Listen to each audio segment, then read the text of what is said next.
А вы слышали, что салат из Макдональдса калорийнее, чем их бургеры? А то, что на фермах, принадлежащих компании, работают живодеры? В этом видео я расскажу вам не самые приятные факты о всемирно известном Макдональдсе. А в конце видео вы узнаете, как одна женщина смогла отсудить у компании более $600 тысяч за слишком горячий кофе. Приятного просмотра! Каждый раз, когда вы думаете пойти покушать в рестораны быстрого питания, подумайте, а стоит ли оно того. Ведь в стенах красивых и популярных заведений могут подавать не самую полезную пищу. Лично я всегда думал, почему еду в Макдональдсе хочется есть снова и снова, хотя она не такая уж и вкусная. А дело тут в том, что почти во всех блюдах этого фастфуд-ресторана есть настоящий наркотик – сахар. Эта сладкая добавка встречается буквально везде, даже в бургерах и картошке фри. Что уж говорить про напитки и знаменитую колу. И такое обилие сахара, как я узнал, добавляется не просто так. Дело в том, что маркетологи таким способом пытаются продать клиенту как можно больше товаров. Ведь сладкая газировка только разогревает аппетит, как и любая другая еда с сахаром. Я уже озвучил мысль, что сахар – это наркотик. Не верите? Ученые уже давно провели свои эксперименты. Употребление сахара вызывает такую же физиологическую и психологическую зависимость, что и синтетические наркотические вещества. Вы можете проверить сами, нужно всего-то полностью отказаться от всего, что содержит сахар. Поначалу ваше настроение и состояние сильно ухудшатся, что определенно указывает на зависимость. Этим-то и пользуются маркетологи Макдоналдс. Они специально составили меню так, чтобы каждое блюдо дополняло друг друга. Выпив газировки, захочется бургер, а после соленого картофеля фри часто хочется сладкого мороженого. Все продумано специально так, чтобы вы покупали как можно больше. Пока я искал разные факты о Макдональдсе, я наткнулся на несколько интересных статей. В них говорится о том, что, казалось бы, полезный овощной салат на самом деле куда вреднее классических бургеров. Как такое возможно, ведь в нем свежайшие продукты? Это действительно так. Помидоры и листья салата там могут быть свежими и полезными, но вы когда-нибудь задумывались, а что входит в состав заправки к этим салатам? Как оказалось, те самые соусы, которые делают блюдо намного вкуснее, оказываются настолько калорийными и вредными, что легко могут соперничать с другими блюдами. Попробуйте спросить у работников Макдоналдс, а что входит в состав этих заправок. Они вам уж точно не ответят. То количество консервантов, красителей, усилителей вкуса и других химических веществ приводит меня в ужас. А тот факт, что обычные листья салата с заправкой намного более калорийные, чем чизбургер, пугает еще больше. Кстати, насчет всех этих добавок. В сети уже полным-полно экспериментов от энтузиастов, которые показывают, как быстро портится еда из Макдоналдса. Лично меня просто поражают эти результаты. Если кусочек хлеба, фрукт или овощи полностью разлагаются за несколько месяцев, то картошка фри, Биг Мак и другие бургеры и сэндвичи самого популярного фастфуда в мире сохраняют свой прежний вид годами. Вы подумайте, что же нам дают эти эксперименты? А они указывают на то, что в каждом блюде Макдака достаточное количество консервантов, чтобы оно никогда не испортилось. Правда, безопасно ли есть картошку или бургер спустя год, мы вряд ли узнаем. Еще не нашлись те смельчаки, которые попробовали такое блюдо. Я также нашел и другие скандалы вокруг еды в Макдоналдс. К примеру, вокруг их знаменитых котлет долгое время ходили споры. Кто-то утверждал, что они сделаны буквально из туалетной бумаги. В некоторых статьях говорилось, что мяса в них почти нет. А некоторые источники утверждали, что котлеты изготавливаются из настоящей розовой слизи. Как вы думаете, какая из статей оказалась наиболее правдивой? В 2011 году предположения о том, что котлеты делаются из странной мясной субстанции, которая напоминает слизь, оказались правдивыми. Но из чего она состояла? В эту пасту входили как обычные кусочки мяса, так и субпродукты мясного производства. Кости, хрящи, сосуды, соединительная ткань – все это очень мелко измельчалось, смешивалось с таким же измельченным мясом и превращалось в колбаску, которую позже доставляли в нарезанном виде в рестораны. Стоит ли говорить, какой резонанс в обществе вызвал этот случай? Меня больше всего пугает то, что счастливые клиенты Макдака с радостью ели такие котлеты, не задумываясь, из чего они сделаны. К нашему счастью, после того скандала во всех ресторанах франшизы обязали подавать котлеты только из 100% говядины. Теперь вы можете не переживать, что в вашей котлете будут кости или сосуды животных. Теперь только измельченное мясо и всего лишь огромная кучка консервантов и других химических добавок. Вы, конечно же, можете подумать, что с того момента, как котлеты перестали делать из розовой слизи, мясо стало намного полезнее и вкуснее. Как бы не так. Все эти ароматные котлетки, которые по вкусу напоминают настоящее мясо, приготовленное на гриле, не более чем подделка. На них даже следы от гриля-решетки не настоящие. Как такое вообще возможно? Слушайте внимательно. На заводе-изготовителе из фарша делают заготовки для котлет. В мясо добавляется огромное количество консервантов, усилителей вкуса, а также химические элементы, которые будут создавать ощущение, что блюдо приготовлено на огне. То есть легкий вкус дымка в котлетах вашего любимого чизбургера не более чем просто подделка.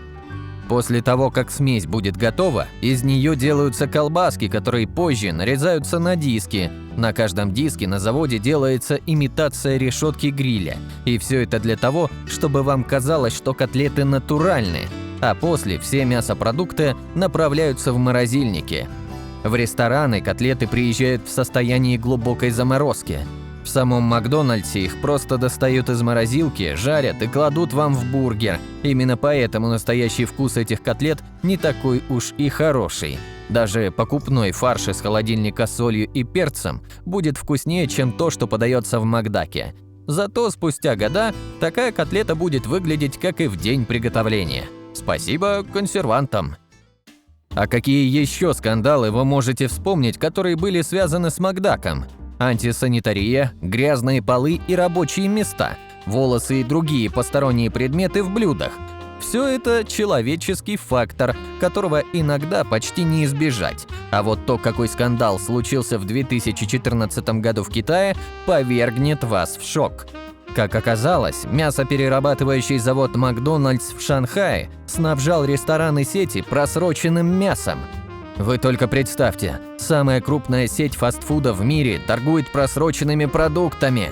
Нешуточный скандал разгорелся вокруг этого события. Сколько людей тогда оштрафовали, а сколько оказалось за решеткой. Трудно посчитать всех пострадавших в том инциденте.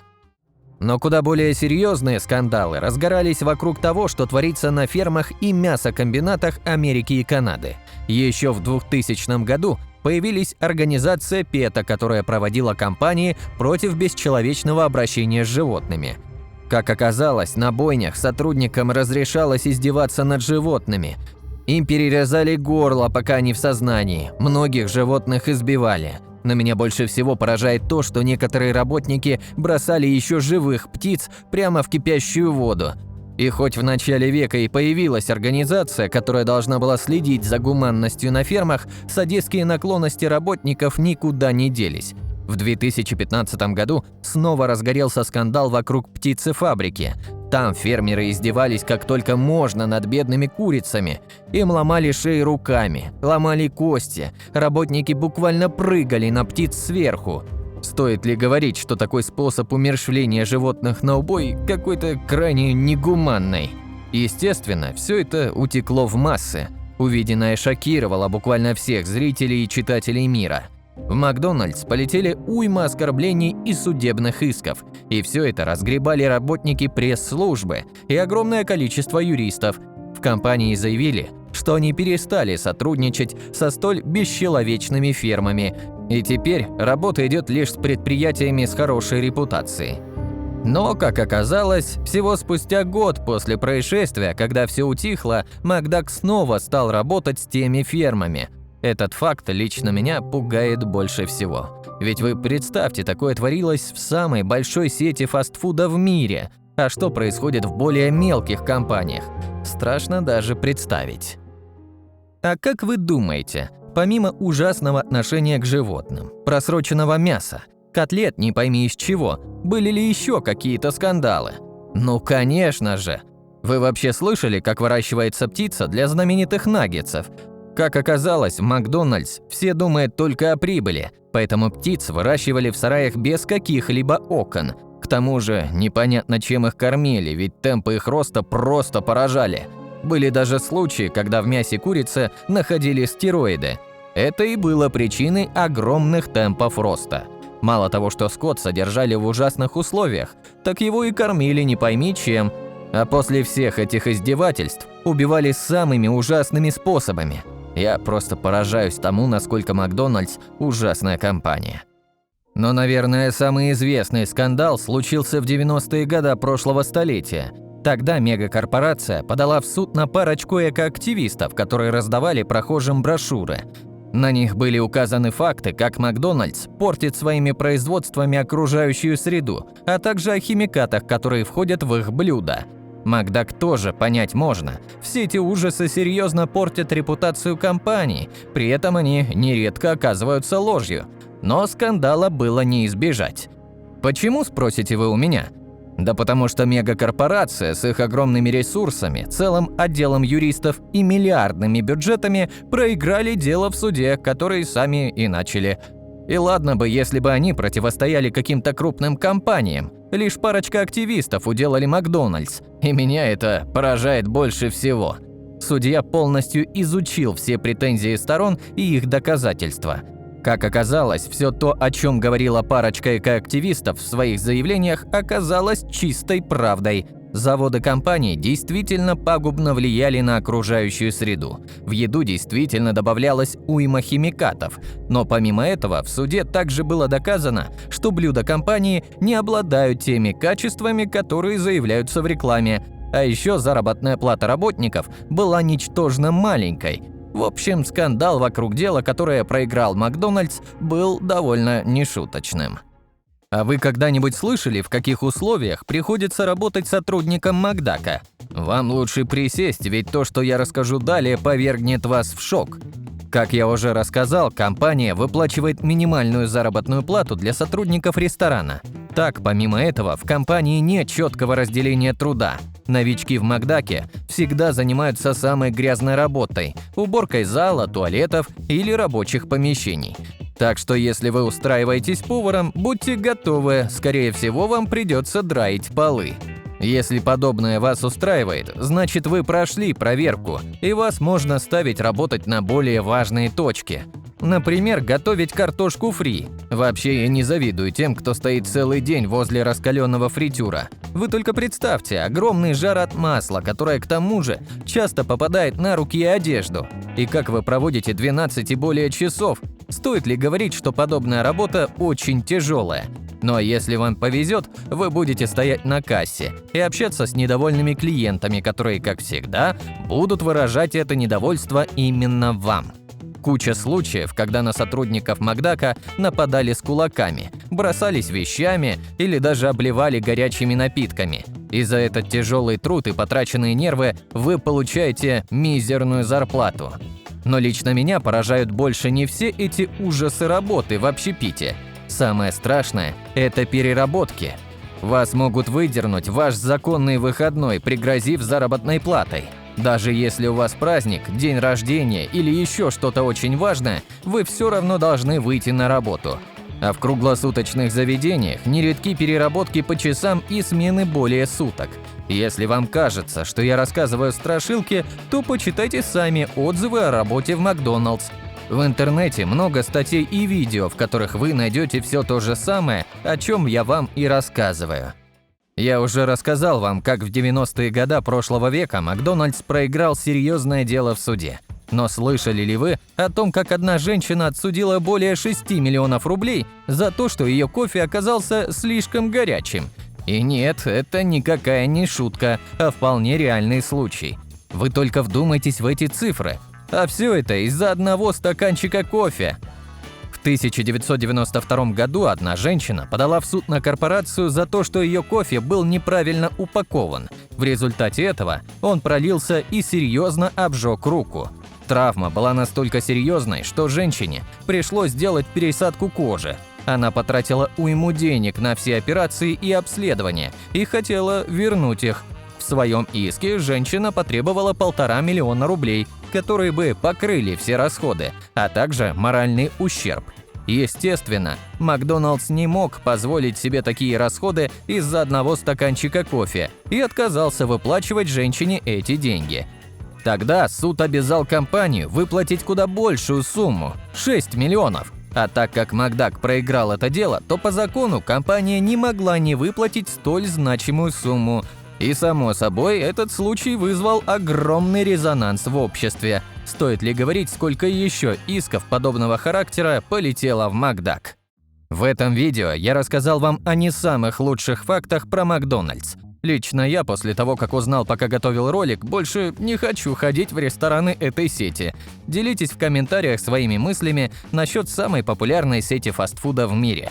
Спасибо за просмотр, подписывайтесь на канал, ставьте лайки этому видео, если оно было полезным и интересным, и до встречи в следующих видеороликах. Пока!